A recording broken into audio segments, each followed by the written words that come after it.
सबसे ज़्यादा शोषण और सबसे ज़्यादा निशाने पर और हाशिए पर अगर देश में कोई है तो वो मुसलमान है और फिर दलित है। देश का जो मेन स्ट्रीम मीडिया है उनको रोज़ इस्लामोफोबिया पर बात करेगा। ये बौखलाहट में बीजेपी जो है बहुत सारे स्टेप उठा रही है कि जो ये कह रहे हैं और जो इनकी स्ट्रैटेजी है, जो ये सोच रहे हैं, उन दोनों में फ़र्क है कि मीडिया ने हवा बनाने की कोशिश की। भाजपा के लोगों ने स्वतः झंडे बांट के ज़बरदस्ती लोगों के दुकानों पे और घरों पे झंडे लगवाए। शाम को मोदी मीडिया का एंकर आया और वो कहे कि जो है इसकी चूड़ी टाइट हो रही है और उसकी चूड़ी ढीली हो रही है। अरे चूड़ी तो असल में उसकी टाइट है जिसके बच्चे को नौकरी नहीं मिल रही है। मैं तो एज अ डॉक्टर आप लोगों को भी राय देता हूँ कि इस तरह की डिबेट जिसमें नफ़रत घोली जा रही हो, अपने बच्चों को मत दिखाएं। मनोवैज्ञानिक तौर पर वो बहुत गहरा प्रभाव बच्चों के जीवन पर डालता है। मेरे साथ युवा नेता और सबसे ज़्यादा मैं सोशल रिफॉर्मर के तौर पे मानता हूँ, सामाजिक मुद्दों पर जब भी शोषित वंचित अल्पसंख्यक समाज के मुद्दों पर डॉक्टर मेराज हुसैन लगातार बोलते रहे। इस बार 2024 में चुनाव में भी ये अपनी किस्मत आजमाने जा रहे हैं। सीट भी इन्होंने अमरोहा चुना, यूपी का एक नामचीन सीट है। मेराज भाई, कौन सी पार्टी से चुनाव लड़ने की तैयारी है? देखिए, उसी पार्टी से चुनाव लड़ूंगा मैं जो पार्टी दलितों और मुसलमानों के लिए इस देश में एक सोशल मूवमेंट पर काम कर रही होगी। जी। और मेरा ये मानना है कि पिछले चुनाव में अमरोहा ने एक सांसद चुना था और इस चुनाव में दोबारा अमरोहा उसी पार्टी से एक सांसद चुनने जा रहा है जिस पार्टी से पिछले चुनाव में चुना गया था। कोई खास वजह बहन जी के साथ जुड़ने की? देखिए, अभी ऑफिशियल ज्वाइनिंग तो नहीं हुई है मेरी, लेकिन स्वाभिमान की लड़ाई अगर इस देश में देखा जाए तो दलितों के स्वाभिमान की लड़ाई लड़ने वाले जो भी लोग जीवित हैं उसमें वो सबसे बड़ी लीडर है। और मेरा ये मानना है कि मैं भी बड़ा स्वाभिमानी व्यक्ति रहा हूँ जीवन में, और मैंने अपने स्वाभिमान से कभी समझौता नहीं किया।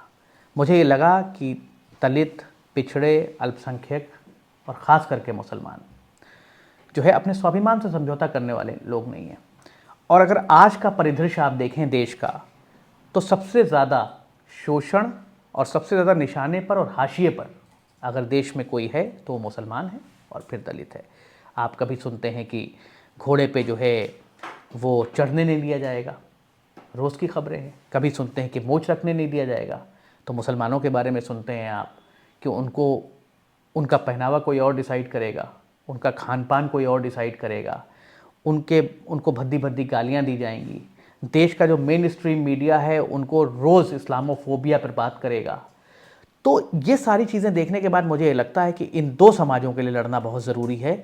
बाकी भी जो मज़लूम है, मैं ये नहीं कहता कि किसी मज़लूम के लिए मैं आवाज़ नहीं उठाऊंगा। मैं हर मज़लूम के लिए, हर परेशान के लिए, समाज के हाशिए पर बैठे हर व्यक्ति के लिए आवाज़ उठाऊंगा।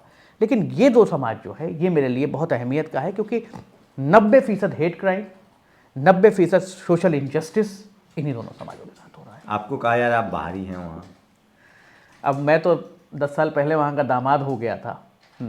अब लोगों को ये बात नहीं पता है ज़्यादा, शायद मुझे लगता है, या कुछ लोगों को नहीं पता है, या हो सकता है कुछ लोग एजेंडा वाइज इस बात को कर रहे हैं, क्योंकि आप तो मेरी शादी में गए थे, आपको तो मालूम होगा कि बारात मेरी अमरोहा गई थी। तो खैर ये है कि ये बाहरी अंदरी का तो मसला नहीं है। बाहरी तो वहाँ बहुत सारे लोग घूम रहे हैं, लेकिन हम तो चाहते हैं कि जो वहाँ के बेटे नहीं कर पाए वो काम विकास का, वो काम सशक्तिकरण का, वो काम युवाओं को रोज़गार देने का, वो काम युवाओं के लिए नई रीत लगाने का, वो काम अमरोहा के विकास का, नाली खड़ंजे से लेकर और सुदृढ़ अमरोहा का जो मैं सपना देखता हूँ, विकसित अमरोहा का जो सपना देखता हूँ, वो काम उनका दामाद पूरा कर पाए जो बच्चे उनके नहीं कर पाए हैं। और ये बात मैंने वहाँ जाके महसूस भी की है कि मैं जितनी बार अमरोहा गया हूँ, मुझे इस बात से कोई नाइत्तेफाकी नहीं है कहने में कि अमरोहा के लोग अपने बेटों से ज़्यादा अपने दामादों की इज़्ज़त करते हैं। मैं तो कहीं गया, किसी छोटे से घर में भी गया, तो लोगों ने कोशिश की कि मुझे काजू खिलाया जाए। उनकी अगर माली हैसियत तो उस लेवल की भी नहीं रही, तो भी उन्होंने दिल खोल के नाश्ता लगाया, मोहब्बत दी, प्यार दिया। यहाँ तक कहा कि अगर रात हो रही है, देर हो गई किसी गाँव में, कि मेरे घर में सो जाइए। तो आपने बहुत पहले से कैंपेन शुरू कर दिया है? जी बिल्कुल। मेरा ये मानना था कि मैं ये चाहता था कि अमरोहा के लोग भी मुझे बहुत अच्छे से समझें और मैं भी उनको बहुत अच्छे से समझूं और उनकी परेशानियों को ग्राउंड लेवल पर क्या मुसीबत है अमरोहा के अंदर। जैसे आप अमरोहा की बात करें, जल निकासी की शहर में बहुत बड़ी दिक्कत है। इतने मिनिस्टर आए, इतने सांसद आए, लेकिन कोई आदमी उस पर काम नहीं कर पाया। रोज़गार के मसले में अमरोहा बहुत पिछड़ा हुआ है। आप दिल्ली के करीब होने वाले शहरों में अमरोहा बहुत करीब है दिल्ली से, आप 2-2.5 घंटे में पहुंच सकते हैं, लेकिन अगर आप अमरोहा की हालत देखेंगे तो आपको लगेगा बहुत ही कोई इंटीरियर इलाका है। ऐसे ही आप किसी भी छोटे से छोटे काम के लिए अमरोहा के लोग मुरादाबाद जाते हैं। इंडस्ट्रीज़ के मामले में बगल का शहर मुरादाबाद तमाम लोगों को रोज़गार दे रहा है, लेकिन अमरोहा के अंदर जो है रोज़गार की दिक्कत है, इंफ्रास्ट्रक्चर की दिक्कत है, कोई बड़ी ब्रांड नहीं है, एक ढंग का क्रीड़ा ग्राउंड नहीं है। अगर आप जिम की बात करें तो जिम नहीं है, लाइब्रेरी की बात करें तो लाइब्रेरी नहीं है। ऐतिहासिक धरोहर के हिसाब से शहर को विकसित होना चाहिए था। यहाँ बहुत बड़े बड़े विद्वान आए और अमरोहा के लोग जो है अपने इंटेलेक्चुअलिज्म के लिए पूरी दुनिया में जाने जाते हैं, लेकिन उन लोगों को, उन विद्वानों को सजो के रखने की जगह जो है वो अमरोहा में नहीं है। तो ये बहुत सारे ऐसे मुद्दे हैं जिन पर मैं रोज़ बात करता हूँ। बनारस में कह रहे थे यूपी में 80 के 80 हमारे हिस्से में है, सपा बसपा कहीं मैदान में ही नहीं। अब देखिए भाई, जो है सपने देखने में कोई बुराई नहीं है, वो अपने सपने बता रहे हैं या हो सकता है परसेप्शन क्रिएट करना चाहते हो वोटर्स के बीच में, लेकिन मैं तो ज़मीन पर हूँ। ज़मीन पर अल्पसंख्यक उनके साथ नहीं है, दलित उनके साथ नहीं है, यहाँ तक कि पिछड़ा उनके साथ नहीं है। तो अगर सिर्फ आपका, जैसे भाई अगर आप कोई आदमी ये कहता है कि बहन जी का वोट बैंक दलित है, कोई कहता है कि भाई सपा का वोट बैंक फलानी कम्युनिटी है, यादव हैं, तो मैं ये कहता हूँ कि मोदी जी का भी वोट बैंक मुझे सिर्फ एक ही दो लगता है। एक तो आप बनिया बिरादरी को देख लीजिए, कायस्थ समाज में कुछ लोग उनको वोट कर रहे हैं, जनरल कैटेगरी के लोग, जनरल कैटेगरी के, और उसमें दूसरा जो उनका मेन वोटर है वो खास करके राजपूत जो वोटर हैं वो हैं। तो वो कितने परसेंट हैं और पिछड़ा कितना परसेंट है, दलित कितना परसेंट है, मुसलमान कितना परसेंट है, इस पर आप आंकड़ा लगा लीजिए, फिर देखिए 80 सीटें कैसे आ रही हैं। मुझे तो गणित नहीं समझ में आ रहा।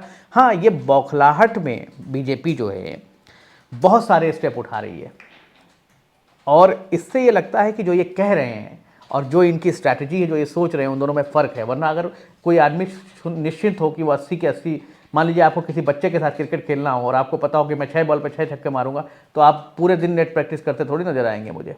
अगर आप दिन भर नेट प्रैक्टिस कर रहे हैं तो आपको मालूम है कि आपका जो है मुकाबला किसी बड़े खिलाड़ी से होने जा रहा है। तो मुझे लगता है ज़मीन पर जनता जो है बहुत ही हतोत्साहित है। कहीं किसान परेशान है, कहीं छात्र परेशान है। अभी आप देखिए, जब हम बात कर रहे हैं, मुस्लिम का क्या है मामला नहीं है इस बार। देखिए, हिंदू मुस्लिम का कोई मामला था ही नहीं कभी इस देश में। सदियों से हिंदुस्तान के अंदर हिंदू मुस्लिम एक साथ रहते आए हैं और ऐसा कभी नहीं रहा है कि कोई बहुत बड़ा जो है कोई डिफरेंस रहा हो। ये डिफरेंस बनाया जाता है। जैसे अभी राम मंदिर के समय पर कितना बड़ा एक माहौल क्रिएट करने की कोशिश की गई, लेकिन आज कोई बात नहीं कर रहा है शहर में। आप कहीं जाइए, कोई ऐसी बात है कि लोग कह रहे हैं। मुझे ऐसा लगता है कि बेटिया की शादी से पहले शादी की तैयारियों में बहुत सारी बातें होती हैं कि भाई टेंट कहाँ से आएगा, लहंगा कहाँ से आएगा, खाने वाला कौन होगा, हलवाई कौन होगा। शादी खत्म होने के बाद लोग अपने अपने घर चले जाते हैं। फिर तो अगले साल जब 1 साल हो जाता तभी आदमी को जाता था, अच्छा 1 साल हो गया बिटिया की शादी को। तो मुझे ऐसा लगता है कि मीडिया ने हवा बनाने की कोशिश की।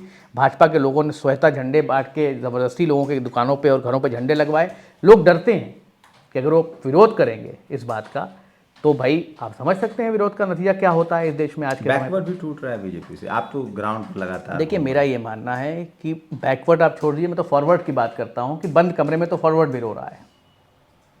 क्यों? रोजगार, बिजनेस, 370 महंगाई, इंपॉर्टेंट रोजगार हो गया यूपी में। अब आप ये बताइए कि जो व्यक्ति अपना घर 5,000 रुपये में चला रहा था, वो व्यक्ति अगर 7,500 और 10,000 रुपये में घर चलाएगा तो रोएगा बंद कमरे में। अब 370 राम मंदिर सब भूल गए लोग। 370 तो कश्मीर के लिए है ना, उसमें हमारा और आपका क्या लेना देना है। ये सब यूपी में खेल बदल है। अगर यूपी हार गई बीजेपी तो मुश्किल हो जाएगा। देखिए, ऐसा है, एक परसेप्शन बनाया जा रहा है, शीशे की एक कांच की दीवार बनाई जा रही है। 400 पार। भाई मैं कहता हूँ मीडिया क्यों नहीं कहती 550 पार, कुछ सीटें और बढ़ा ले देश में। तो भाई जब अपने ज़बान से ही कुछ कहना है और जो आपके आका कहेंगे वो आप कहेंगे। और कौन से उद्योगपति आज के वक्त में दबाव में नहीं है? देश के कोई ऐसा उद्योगपति है जो दबाव में ना हो? तो जब दबाव में आप होंगे तो मैं जो कहूँगा आप वो कहेंगे। अगर कल को आप मेरे दबाव में आ गए तो मैं कहूँगा कि आप कहिए अमरोहा में मेरा आज 5 लाख वोट से जीत रहे हैं, तो आप कहेंगे मेरा आज 5 लाख वोट से जीत रहे हैं। तो दबाव की राजनीति है। जब तक दबाव रहेगा तब तक आप सुनते रहेंगे। जिस दिन आप दबाव मेरा खत्म होगा आप रिवॉल्ट कर देंगे।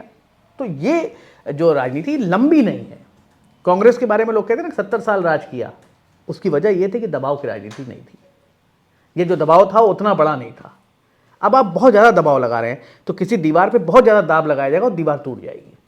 प्रेशर है या फिर प्रेशर वो है। रिटेलिएट करेगा। हाँ भाई, एक वक्त के बाद आदमी को लगता है कि अब तो रिटेलिएट करने का समय है। नौकरी आज जिस तरह से यूपी में प्रदर्शन हो रहे हैं, नौकरी बड़ा एजेंडा है। आप तो नेता अलग हैं, पहले तो आप तमाम तरह के ऑब्वियस बात है भाई, पूरे जीवन जो बच्चा पढ़ता है 25 साल लगाता है अपने, वो उसका सपना क्या होता है? एक छोटे परिवार के, एक मिडिल क्लास परिवार के, एक निम्न परिवार के बच्चों का सपना क्या है भाई? अगर आप रोजगार करने जाएंगे, आपको 5 लाख 7 लाख रुपए की जरूरत होगी एक छोटी सी दुकान खोलने के लिए। तो वो 7 लाख रुपए जो बाप बच्चे के एजुकेशन में लाखों रुपए खर्च कर चुका होगा, वो भी लोन लेके, उधार लेके, ज़मीन बेच के, उसके बच्चे का सपना क्या होगा कि वो अपने बाप की तरफ कुछ रिवर्ट करे। अब वो जिम्मेदारी उठाए और पिता आराम करे, तो उसके लिए क्या कर सकता है वो? अब फिर वो जाएगा पिता से कहेगा लाओ 10 लाख रुपया दो, हम बिजनेस दुकान करना खोलेंगे। तो ये कहेगा तो पिता को हार्ट अटैक हो जाएगा। तो इसलिए बच्चा जाके इलाहाबाद में, यहाँ दिल्ली के मुखर्जी नगर में, लखनऊ के जो है वो बर्लिंगटन चौराहे के पास बच्चे पढ़ रहे हैं कोचिंगों में।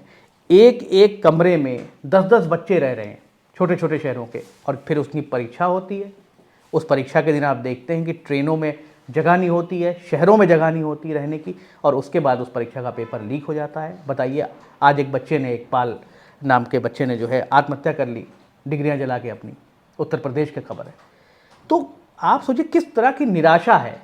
अब उस निराशा पे आपसे जाके कहा जाए कि कोई बात नहीं, तुम्हें नौकरी नहीं मिली, इससे तुम निराश मत हो, 370 तो हटा दिया गया है। तो किस तरह का घिनौना मजाक है ये।